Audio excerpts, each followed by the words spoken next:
말씀을 청종하는 단체로 이루어지는 초대교회.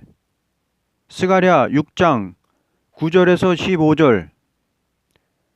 스가랴 선지는 학계 선지와 같은 시기에 묵시를 보았는데, 구약 말기에 바벨론에서 돌아온 사명자들이 수룹바벨 성전을 건축할 때 극도로 시련을 받다가 성전을 지은 것 같이 기독교 종말에 초대교회를 일으키는 사명자도 무서운 시련이 있은 다음에 권리 행사로 종말에 완전한 교회를 이루게 되고, 그 교회를 통하여 새 시대가 이룬다는 것을 보여준 묵시입니다.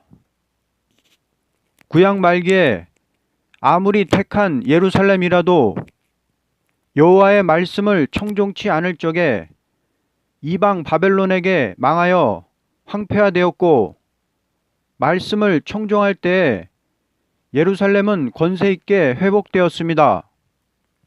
하나님께서 이러한 증거를 보여준 것은 오늘 우리에게 주는 경고의 말씀이 됩니다. 이제 말씀을 순종하는 단체로 이루어지는 일에 대해서 알아보겠습니다.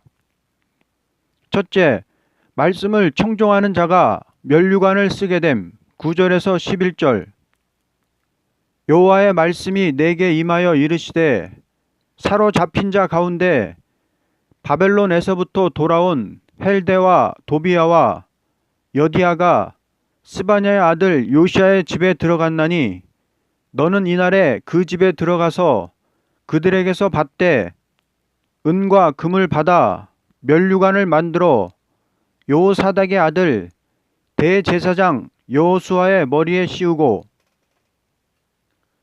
스가랴 6장은 종말적인 초대교회가 일어날 시기는 4대 병거가 세계를 좌우하는 큰 세력을 잡고 움직일 때라는 것을 가르칠 때 큰 노산 둘이 나타났습니다. 이 두 노산은 세계적으로 강한 양대 진영의 세력이 있을 것을 뜻한 것입니다. 홍마, 흑마, 백마, 어렁지고 건장한 말이 나타난 것은 세계적인 문제를 놓고 사상적으로 정치적으로 대립하는 형편을 보여준 것입니다.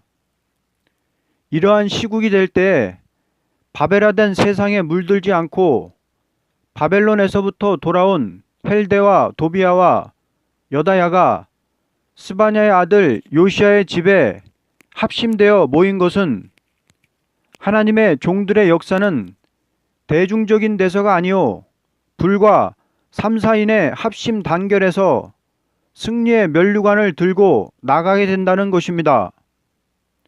아무리 적은 수라도 합심 단결할 때 하나님은 강권 역사를 일으켜서 완전한 초대교회를 이룬다는 것입니다. 초대교회 역사는 대중적인 역사가 아니요 몇 사람의 단결적인 역사로 되는 것입니다.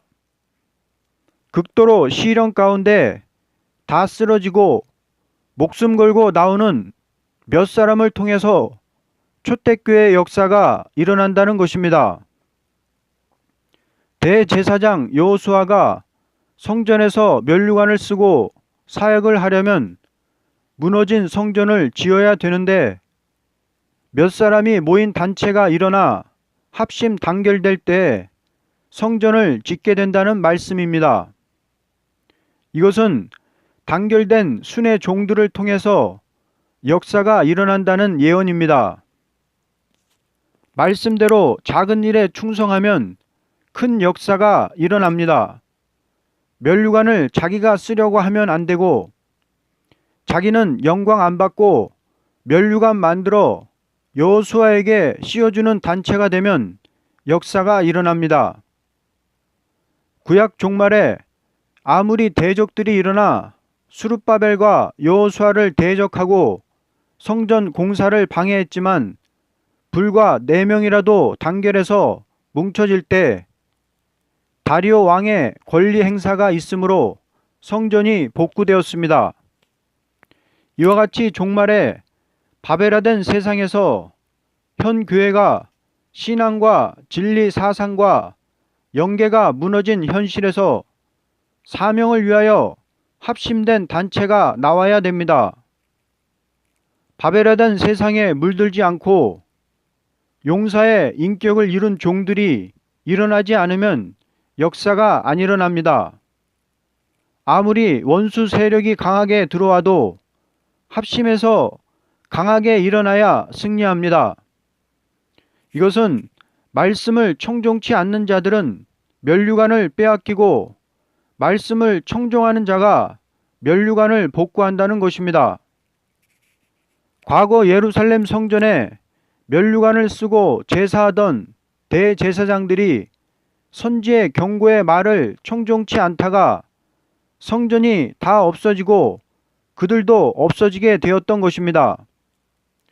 그러나 바벨론 포로 생활에서 돌아온 자들이 아무리 성전 복구를 목적하였지만 하나님 말씀을 청종하는 때가 돼서야 복구가 되었습니다. 아무리 대제사장이 대표적인 종이지만 하나님 말씀을 청종하는 자들이 합심 단결할 때 대제사장 여호수아는 면류관을 쓰고 성전에서 제사를 드리게 되었던 것입니다. 이와 같이 우리가 사명을 감당하게 되는 왕권의 면류관은 절대로 원수를 무서워하지 말고 하나님 말씀만 청종하는 일에 하나가 되어야 합니다.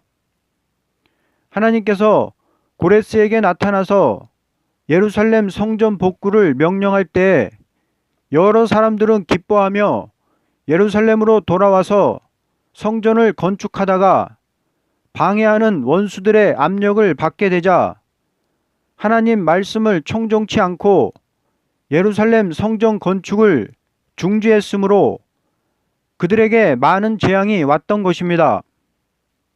그러나 학개 선지에게 다시 말씀이 임하여 그 말씀을 청종하는 3, 4인이 단결할 때에 아무리 원수들이 방해를 하여도 다리오 마음에 하나님의 역사가 같이하므로 강권으로 다리오가 성전 재건을 명함으로 강권 역사 권리 행사로 예루살렘 성전을 복구하는 열매가 나타났습니다. 다시 말하면 하나님의 명령이 있더라도 그 말씀에 따라 합심이 안 될 때는 하나님은 역사를 중지시켜 이루지 못함과 같이 기독교 종말의 역사도 합심이 안 될 때 하나님은 역사를 거두시는 일도 있지만은 심판기가 임박했으므로 강권으로 택한 종에게 권세의 역사를 주어서 초대교회를 완전히 이루시고야 심판을 나리신다는 뜻을 가르친 것입니다. 하나님의 역사라는 것은 하나님의 말씀을 청종하면 역사가 일어나고 청종치 않으면 역사가 일어나지를 않는 것입니다. 하나님께서는 언제나 말씀을 주시고 동시에 그 말씀을 청종하는 종들이 일을 할 수 없도록 난국을 당하게 하십니다. 그러나 난국이 와도 돌파하고 나가는 사람은 여호와 역사하셔서 승리의 면류관을 받게 하셨습니다. 과거 예루살렘 성전이 복구될 때 된 일은 오늘날 초대교회를 일으킬 종들에게 주는 교훈이 되는 것입니다. 둘째, 말씀을 청종하는 자가 순이됨. 12절. 고하여 이르기를 만군의 여호와께서 말씀하시되 보라 순이라 이름하는 사람이 자기 곳에서 돋아나서 여호와의 전을 건축하리라. 사람이라는 것은 하나님의 말씀을 청종치 않으면 마른 나무같이 되는 것이요 말씀을 청종하면 푸른 새순 같은 사람이 되는 것입니다. 그러므로 사람은 스스로 열매를 맺을 수 없고 하나님의 말씀을 청종할 때 열매를 맺는 인격을 이루게 됩니다. 아무리 예루살렘 성전을 복구하기 위하여 많은 사람이 기도를 하였지만 말씀을 청종할 때가 돼서야 성전을 건축할 수 있는 사람이 되었던 것입니다. 우리는 하나님의 종이니 아무리 어려운 일이 와도 그 말씀을 청종하면 모든 난제는 하루아침에 해결되는 것입니다. 예루살렘 성전을 복구하는 일은 몇 사람이 합심 단결하여 하나님 말씀을 청종할 때 권리 행사가 나타남으로 이루어졌습니다. 셋째, 말씀을 청종하는 자가 영광을 얻게 됨. 13절. 그가 여호와의 전을 건축하고 영광도 얻고 그 위에 앉아서 다스릴 것이요 또 제사장이 자기 위에 있으리니 이 두 사이에 평화의 은혼이 있으리라 하셨다. 과거 예루살렘 성전 복구에 많은 대중이 성전 건축을 방해했지만 몇 사람의 단결로 다리오의 마음에 격동을 받고 권리 행사로 예루살렘 성전이 완축된 것 같이 종말의 역사도 이와 같이 말씀을 청종하는 종을 푸른 새순같이 만들어 초대교회를 이룬다는 것입니다. 제사장이 자기 위에 있으리니 이 두 사이에 평화의 은혼이 있다는 것은 성전을 짓는데 하나가 못되고 서로 대립이 되는 데서 중지 상태에 있었지만 강권 역사, 권리 행사로 성전을 이루게 될 적에 분명히 하나님의 뜻이 나타났으므로 모든 종들 사이에 완전 평화 통일의 역사가 이루어지는 것을 뜻한 것입니다. 일이 완전히 이루어짐으로야 분명히 하나님이 보내신 사람인 것이 증거로 나타났으므로 하나가 된다는 뜻입니다. 가장 큰 영광은 하나님의 말씀을 청종하는 자에게 있습니다. 70년간 황폐되었던 예루살렘 성전을 아무것도 아닌 가난하고도 약한 3, 4인이 합심하여 하나님 말씀을 청종할 때 화려한 성전이 이루어졌다는 것은 큰 영광이 되는 일입니다. 아무리 고레스가 성전을 건축하는 일에 전력을 기울여 주겠다고 했지만 하나님 말씀을 청종치 않았으므로 이루어지지 않았고 그 말씀을 청종할 때 고레스는 세상을 떠났지만 다리오 왕에게 하나님이 역사해서 성전이 완축되었던 것입니다. 이와 같이 우리가 순금등대 초대교회를 완전히 이루는 것도 하나님 말씀을 청종하는 단체가 이루어져야만 하나님께서 말씀대로 역사해 주심으로 이루어지게 됩니다. 그러므로 사람이라는 것은 하나님 말씀을 청종할 때 영광이요 청종치 않을 적에 수치를 당하게 되는 것입니다. 넷째, 말씀을 청종하는 자를 통하여 하나님을 알게 됨. 14절에서 15절. 그 면류관은 헬렘과 도비야와 여다야와 스바냐의 아들 헨을 기념하기 위하여 여호와의 전안에 두라 하시니라. 먼데 사람이 와서 여호와의 전을 건축하리니 만군의 여호와께서 나를 너희에게 보내신 줄을 너희가 알리라. 너희가 만일 너희 하나님 여호와의 말씀을 청종할진대 이같이 되리라. 아무리 적은 무리라도 여호와의 말씀을 순종할 때 하나님은 완전 승리를 이루게 한다는 것입니다. 면류관을 기념하기 위하여 여호와의 전안에 두라는 것은 대적을 물리치고 종말의 초대교회를 세워 알곡을 모으며 그 알곡들로 주님의 왕국을 이루고 면류관을 받아 영광을 누리지만 그 역사는 인간이 하는 역사가 아니고 하나님이 언약을 이루시기 위해서 강권으로 하신 역사이므로 면류관을 여호와의 전에 두라는 것입니다. 면류관은 오직 여호와께로 말미암아 오는 것이므로 여호와의 전에 둔다는 것입니다. 하나님의 종이 말씀에 청종하게 될 때 하나님이 어떠한 분이신 것을 대중이 알도록 열매가 나타나므로 그 일을 후세에도 기념하게 된다는 것입니다.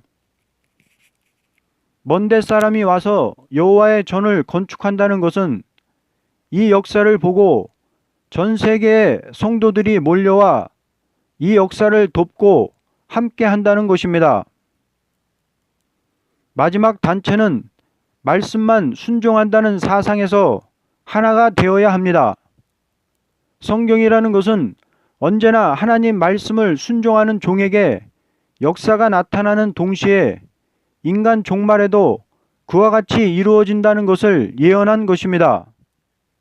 만일 과거에 말씀을 청종하는 자에게 역사가 없었다면 인간 종말에도 없겠지만 과거 말씀을 청종하는 자에게 역사가 있었으므로 종말에도 반드시 있다는 것을 확신하고 담대히 나가야 될 것입니다. 결론적으로 할렐루야 영광을 돌릴 일은 말씀을 청종하는 자에게 있게 되는 것이요 슬피 울며 이를 가는 일은 말씀을 청종치 않는 자에게 있을 것입니다. 그러므로 말씀을 청종하는 단체가 아니고는 앞으로 남을 단체가 없을 것입니다. 우리는 말씀을 청종하는 단체가 이루어지도록 각자가 자기 자리에서 하나님의 교통을 받고 해산의 수고를 다하게 될 때 합심할 수 있는 인격 무장이 이루어지면 강권으로 단체로 모여지는 역사가 있을 것으로 봅니다. 아멘.